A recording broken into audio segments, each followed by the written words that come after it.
Porifera के बाद दोस्तों हम बात करते हैं निडेरिया फाइलम की, जिसको हम दोस्तों सीलेंट्रेटा फाइलम भी कहते हैं। तो ये दोनों नाम का मतलब एक ही है। तो दोस्तों टिश्यू लेवल ऑर्गेनाइजेशन इनमें दोस्तों पाया जाता है, यानी कि इनमें क्या है, कुछ जर्म लेयर्स पाई जाती हैं जिससे कुछ टिश्यूज डिराइव होते हैं जो कि कुछ फंक्शंस करते हैं। इनमें दोस्तों आपकी डिप्लोब्लास्टिक जर्म लेयर होती है, यानी कि एक्टोडर्म और एंडोडर्म के बीच में इनमें एक मीजोग्लिया यानी कि अनडिफरेंशिएटेड लेयर पाई जाती है। और दोस्तों ये एक्वाटिक होते हैं, मोस्टली मैरीन होते हैं। तो दोस्तों मोस्टली मैरीन का मतलब ये नहीं है कि ये फ्रेश वाटर में नहीं पाए जाएंगे, एक्सक्लूसिवली मैरीन का मतलब वो होता है कुछ दोस्तों इनके फ्रेश वाटर में भी पाए जाते हैं। इनमें दोस्तों एक बहुत ही खास फीचर होता है जिससे इनका निडेरिया नाम भी आता है, जो कि है निडोसाइट्स या फिर निडोब्लास्ट। ये दोस्तों कुछ ऐसे सेल्स होते हैं जो कि कुछ रफली ऐसे दिखते हैं, आप ऊपर के डायग्राम में भी देख सकते हैं कि ये कैसे दिखते हैं।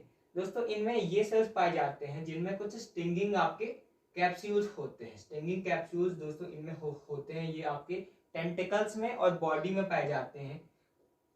इनमें दोस्तों कुछ आपके स्टिंगिंग कैप्सूल्स कहते हैं जिनको हम नेमेटोसिस्ट कहते हैं। तो नेमेटोसिस्ट और निडोब्लास्ट में आपको डिफरेंस ध्यान में रखना है कि जो निडोब्लास्ट है या फिर निडोसाइट्स हैं वो आपके सेल्स हैं, और उनमें कुछ आपके स्टिंगिंग कैप्सूल्स हैं जिनको हम नेमेटोसिस्ट कहते हैं। इसके बाद दोस्तों ये क्या क्या काम करते हैं निडोब्लास्ट जो है आपके, ये दोस्तों 3 काम करते हैं, एंकरेज, डिफेंस और कैप्चर ऑफ प्रे। तो ये आपको दोस्तों ध्यान में रखना है। डाइजेशन दोस्तों हमने पॉलीफेरा में देखा था इंट्रासेलुलर था, लेकिन यहाँ पर दोस्तों इंट्रासेलुलर एंड एक्स्ट्रा सेलुलर यानी कि दोनों सेल के अंदर भी और बाहर भी इनका डाइजेशन होता है। और दोस्तों इनमें एक आपकी गैस्ट्रोवेस्कुलर आपकी कैविटी पाई जाती है जो कि एक ही होती है, और यहाँ पर दोस्तों एक जगह होती है जिसको हम हाइपोस्टोम कहते हैं।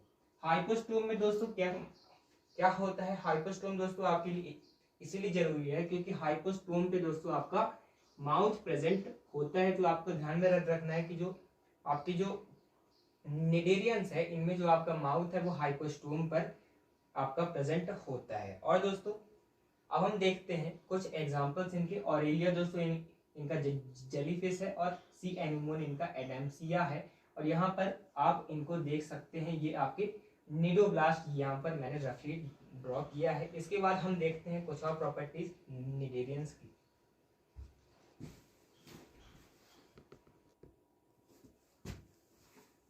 इसके बाद दोस्तों हम देखते हैं कुछ और प्रॉपर्टीज की। इनमें दोस्तों कुछ मेंबर्स होते हैं जिनको हम कोरल्स कहते हैं, और ये दोस्तों लक्षद्वीप में भी पाए जाते हैं जैसे कि आप जानते हैं। तो इनमें क्या होता है, कैल्शियम कार्बोनेट का एक स्केलेटन पाया जाता है।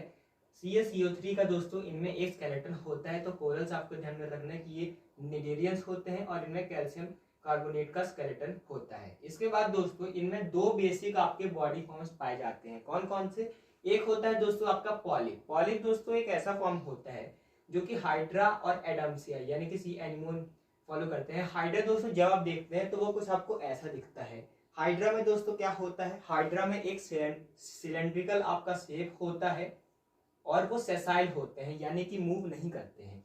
और दोस्तों एक आपका जेलीफिश वाला फॉर्म इनमें पाया जाता है जिनको हम मेडूसा कहते हैं, जो दोस्तों आपका फ्री लिविंग होता है और अम्ब्रेला शेप का होता है। आप यहाँ पर देख भी सकते हैं, आप ऊपर की जो इमेज है उसमें क्लियरली भी देख सकते हैं पॉलिप फॉर्म और मेडूसा फॉर्म।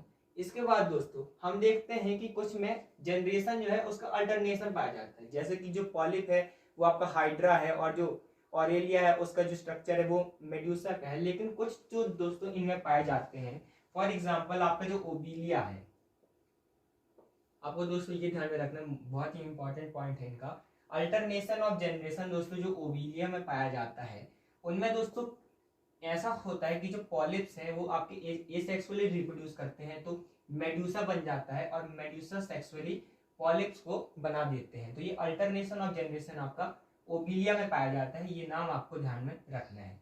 इसके बाद दोस्तों हम बात करते हैं कुछ एग्जांपल्स के जिनका कॉमन नेम भी आपको ध्यान में रखना है।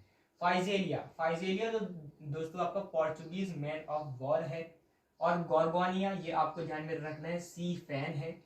और दोस्तों मीनरीना यानी कि ब्रेन कोरल भी आपको ध्यान में रखना है। हाइड्रा तो आप जानते हैं। ऑरेलिया दोस्तों आपका जेलीफिश है, ये भी आपको ध्यान में रखना है। और सी पेन का साइंटिफिक नेम पेनाटुला, ये भी दोस्तों आपको ध्यान में रखना है। अभी मैंने इनको इटैलिक में नहीं लिखा है, इसीलिए सेपरेटली अंडरलाइन कर दिया है। तो दोस्तों अगर वीडियो आपको अच्छा लगा तो चैनल को जरूर सब्सक्राइब कीजिएगा।